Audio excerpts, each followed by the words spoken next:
सारियां औरंगजेब है।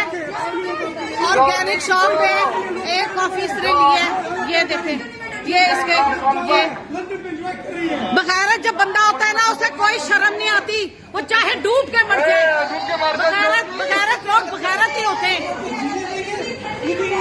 मैं तो कह रही हूँ ये एक्शन देखो जरा, एक्शन देखो जरा, सारी बातें छोड़ो, इसकी सारी बातें छोड़ो।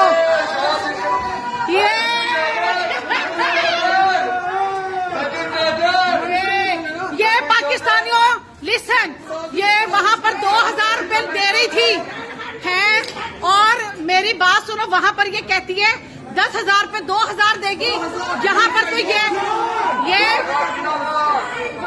चोर पाकिस्तानियों का पैसा मुसलमानों का, ये जनाब जी उन लोगों का, ये बेशर्मी, ये देखें जी, बगैरती देखें आप, बगैरत देखें, बगैरती की हद देखें आप।